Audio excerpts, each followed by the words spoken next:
One slice of pizza might be responsible for the industry as we know it.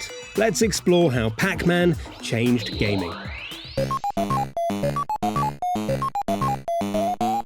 Most people think they know everything there is to know about Pac-Man. Hungry yellow disc, eats dots, runs away from ghosts. But as we approach Pac-Man's 40th birthday, it's worth reminding ourselves that he's more than just a mascot. In terms of developmental firsts, Pac-Man did far more for the industry than many of us realise. And that's exactly what we'll be exploring in this video. We'll look at how the voracious, phasmophobic Puck was the originator of loads of stuff we now take for granted. Things like power-ups, cutscenes and even stealth, but also how Pac-Man indirectly played a part in the creation of games as diverse as Doom to Super Mario Bros. But before we get started, if you are new to the channel, don't forget to hit that subscribe button and ring the bell so you know when our next video lands. But right now, let's look at the many ways Pac-Man changed gaming. To start with, we need to look at where Pac-Man came from. This is one of those bits of tech history that most gamers are vaguely aware of. Way back in 1979, 27-year-old Namco employee Toru Iwatani got the idea for Pac-Man while staring at a pizza with a single missing slice. Suddenly, he wasn't looking at food. He was looking at a creature that needed to eat and not be eaten. It inspired him to create Pac-Man, a name derived from the Japanese phrase paku paku tabaru, onomatopoeic slang used to describe the sound a mouth makes when it opens and closes. The Japanese game was famously renamed Pac-Man before this was also changed by US distributors Midway on account of it being far too easy to vandalise by changing the P to an F, because yes, that would be a completely different game. And the fact that Pac-Man was inspired by pizza is appropriate. The idea of Pac-Man consuming food to gain power is apparently derived from spinach-munching cartoon hero Popeye. And that sort of means we can thank Pac-Man for establishing food as a means of getting more powerful in games, which is something we see everywhere, from the trash can chicken of Final Fight to the tantalising fast food of Yakuza.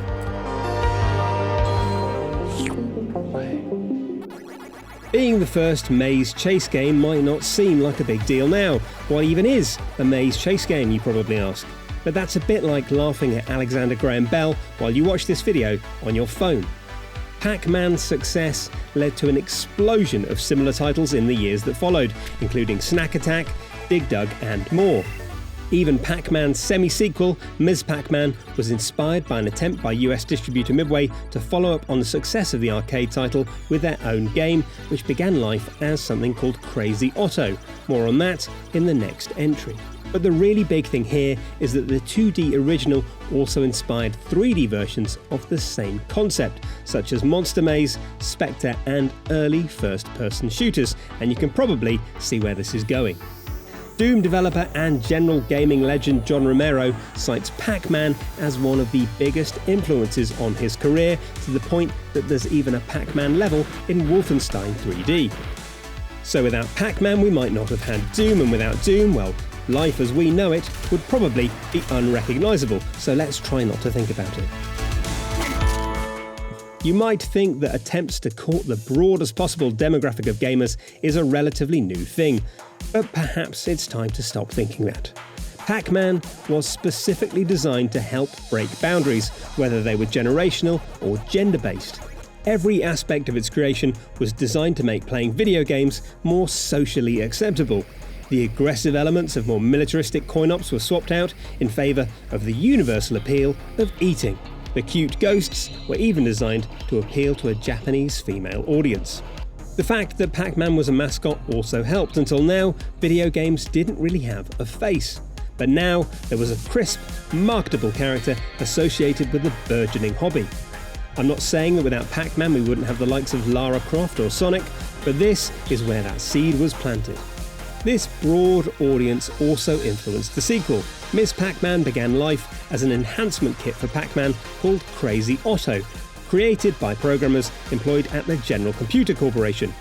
US distributor Midway, growing tired of waiting for Namco to release a sequel, purchased the rights to Crazy Otto and repurposed it as a follow-up. It was initially renamed Super Pac-Man, but this was changed to Pac-Woman in an attempt to further court that large female player base. The name was changed again to Miss Pac-Man, but this was ditched to avoid confusion about their relationship when a stork delivers a little baby Pac-Man Jr. in the game's third intermission. So it was changed again to Mrs. Pac-Man, and then finally to Ms. Pac-Man because it was easier to say.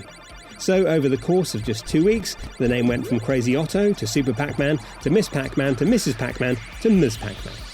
Well done! Again, this one might feel like a stretch. It's not like Pac-Man is popping out of boxes or distracting ghosts with weaponized horse manure. But look at it in context and you can see the stealth elements that Pac-Man helped establish. This was the first instance of a hero avoiding their enemies rather than fighting them. Until now, most action games had a combative edge, but Pac-Man managed to subvert this. Yes, you could get revenge on the ghosts that chased you, and we'll talk about that next, but it was an ephemeral thing. Most of the time, you're playing hide-and-seek with phantoms, which is sort of terrifying if you think about it too hard. It also gave us line-of-sight mechanics. Ghosts only give chase when they've seen Pac-Man, which makes chomping down on that eventual power pellet even more satisfying.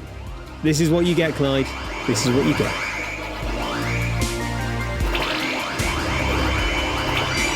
And that brings us neatly onto the biggie. It seems so rudimentary now that it's barely worth mentioning. Once you eat a power pellet, the hunter becomes the hunted as you turn the tables on your spectral oppressors.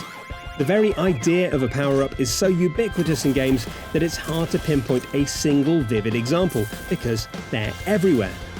It's so well known, in fact, that the Pac-Man defense is a business strategy used to stave off hostile takeovers, which is a vivid, if not altogether accurate depiction of corporate acquisitions. But at the time, nobody had done anything like this. First off, it represented a dynamic change in play, briefly changing the flow and direction of the game. Pellets could be used tactically by drawing the ghost towards you, giving players a sense of agency that made every level play out differently. And those brief moments of empowerment became part of a satisfying, deeply repetitive gameplay loop. It's something we've talked about in our gaming psychology videos, that fleeting sense of being in control is enough to keep us playing even if we can technically never win. It's the reason we keep playing Fortnite, Destiny and a billion other titles, and Pac-Man did it first.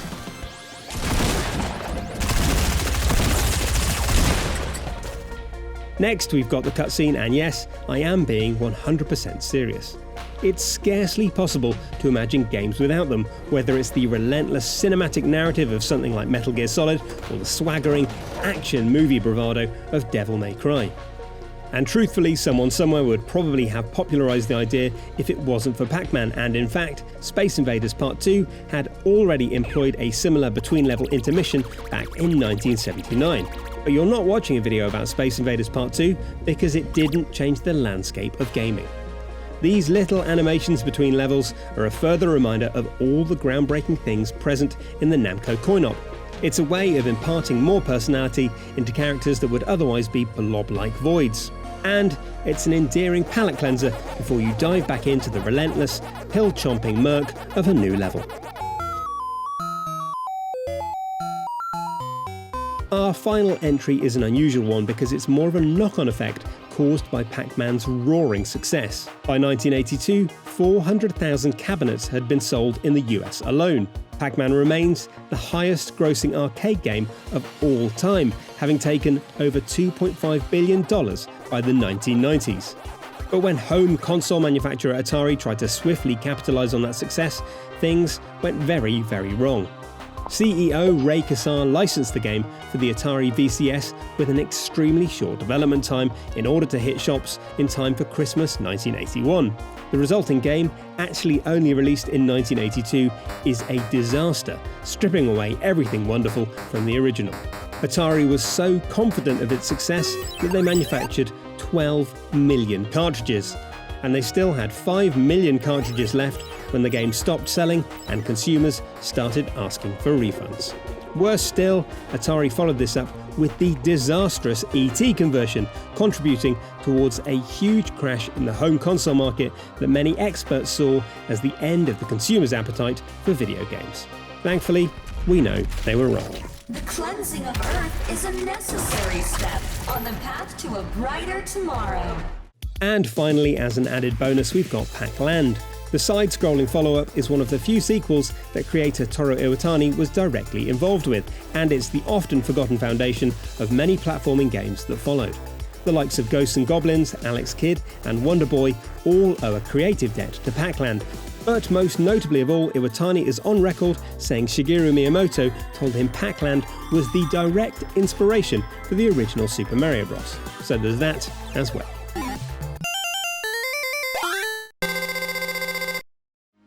So there you go, next time you see pixels pop up in your Watch Next queue, spare a thought for the legendary yellow disc that got us where we are today. Truly an icon worth celebrating. Give this video a like if you've got a newfound respect for Pac-Man, and subscribe to Logitech G for more deep diving looks at the games industry. And while you're at it, why not ring that notification bell so you know when our next video lands.